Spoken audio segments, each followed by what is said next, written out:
Chapter की शुरुआत में हम देखते हैं कि स्वांगिन और बायदी आर्ग्यूमेंट कर रही थी कि आज रात लिन के साथ कौन सोएगा।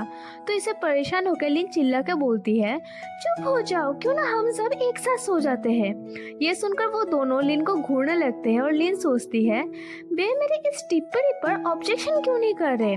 पर उन दोनों को ये आइडिया पसंद आता है और इसे लिन परेशानी वाली मुंह बनाकर चुप हो जाती है और मन ही मन खुद को कोसती है।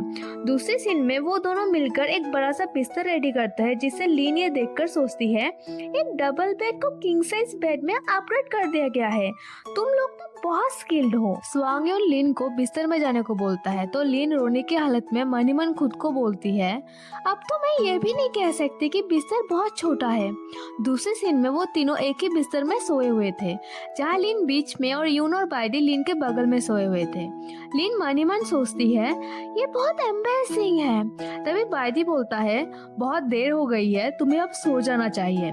साथ ही साथ यून बोलता है, मैं तुम्हारे पैर ढक देता हूँ। लिन इन दोनों की वजह से बहुत नर्वस हो गई थी और 5 मिनट बाद लिन पूरी गहरी नींद में सो गई। स्वांगयोन ने देखकर बोलता है, वो सचमुच सो गई है। बायडी बोलता है, वो वास्तव में बहुत थक गई है। आखिरकार कई दिनों से वो घायल जानवरों की मदद कर रही है।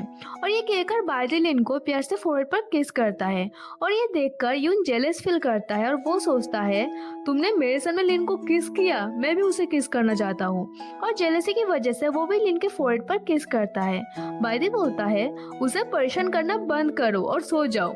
लिन सोई हुई हालत में मन ही मन बोल रही थी, हालांकि हम तीनों को ऐसे एक साथ सोना अजीब है, पर हमें एक साथ आराम से सोते हुए देखना दिल को छू लेने वाला है। सीन शिफ्ट होते हुए हमें दिखाया जाता है कि घायल बेस्ट ऑलमोस्ट फुली रिकवर हो चुके थे और लिन ट्राइब के टेम्पररी डॉक्टर बन गई थी। अगर किसी को सर दर्द या बुखार भी हुआ तो वो लिन के पास इलाज करने आते थे और लिन भी अपनी बुक से सही मेडिसिन चूज करके उन लोगों को दे देती थी। इसके वजह से ट्राइब के सभी बेस्ट लिन को डॉक्टर लिन कहकर बुलाने लगे। ऐसे कुछ दिन बीत गए थे और फाइनली मौसम भी गर्म होना शुरू हो गया था।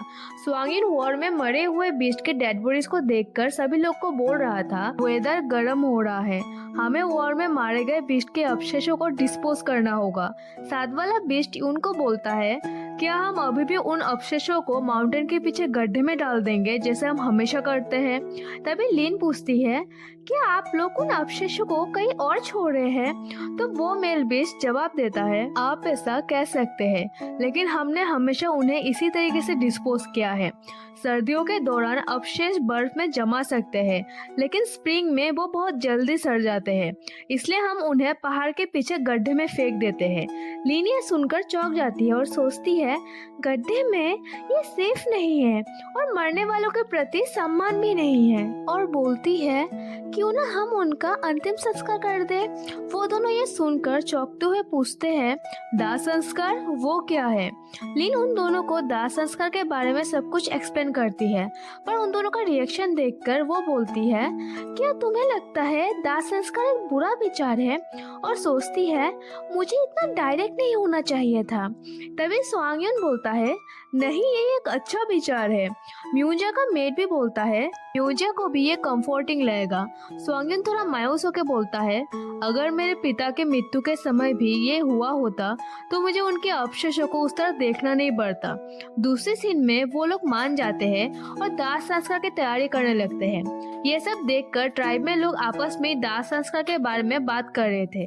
तभी हम देखते हैं यून अवशेषों पर आग लगाकर दाह संस्कार का नियम करने लगता है और लिन ये देखकर अपने हाथों को जोड़कर मन ही मन प्रे कर रही थी और डॉक्टर लांगजो के साथ बाकी सभी मरने वालों का शुक्रिया अदा किया कि उन लोगों ने लिन की जान बचाई। ये करते हुए देख स्वांगयोन लिन को पूछता है कि वो क्या कर रही है।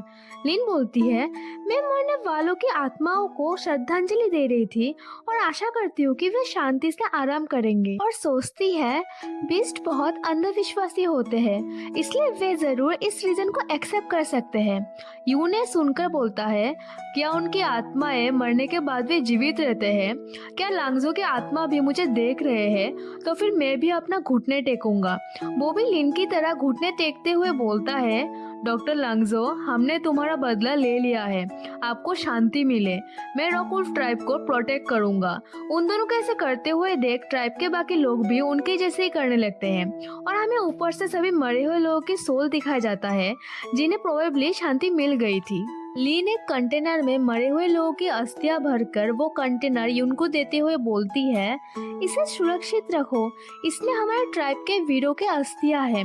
उसी वक्त सब लोग उस अस्थि कलश को घूर घूर कर देख रहे थे, पर तभी बाइदी इसे देखकर सोचता है, आत्मा को खुश करने के लिए घुटने टेकना और प्रणाम करना बिष्ट के नजर में जादू टोना का एक रूप है। इसके बाद से लीन को पूरे ट्राइब द्वारा एक विच डॉक्टर के रूप में मान्यता दी गई और इसके वजह से ट्राइब में बच्चों के जन्म से लेकर कोई भी जादू टोना के लिए भी बस लीन को ही सब लोग बुलाने लगे, जिससे लीन पूरी तरीके से परेशान हो चुकी थी। पर लीन बस उन लोगों की खुशी के वजह से सब कुछ करने लगी। सीन शिफ्ट होती है और हमें कुछ दिनों बाद का सीन दिखाया जाता है जहाँ स्प्रिंग सीजन आ गया था और चारों ओर बस हरियाली और फूल ही फूल थे।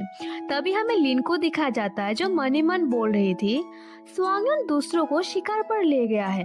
वैसे बायदी भी शिकार पर गया है, पर वो हमेशा अकेला ही जाता है। तभी अचानक से लिन को सिस्टम से नोटिफिकेशन आती है, कांग्रेचुलेशन होस्ट, विंटर से बचने और विंटर सीरीज के कामों को पूरा करने के लिए आपकी रिवॉर्ड जल्दी आपको मिल जाएगा। प्लीज अपने रिवॉर्ड को वेरीफाई करें। लिन ये सुनकर सोचती है, मैं तो ऑलमोस्ट टास्क के बारे में भूल ही गई थी, वैसे रिवॉर्ड क्या है। अचानक से लिन को अपने हाथों में बहुत तेज गर्म कुछ महसूस होती है और वो देखती है उसके हाथों में 5 अंगूठी है और यह चैप्टर एंड होती है।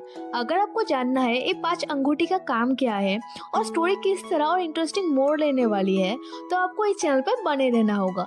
अगर आपको वीडियो पसंद आए तो प्लीज वीडियो को लाइक एंड कमेंट जरूर करना एंड चैनल को भी सब्सक्राइब जरूर से कर देना। तो नेक्स्ट वीडियो में मिलते हैं, बाय बाय।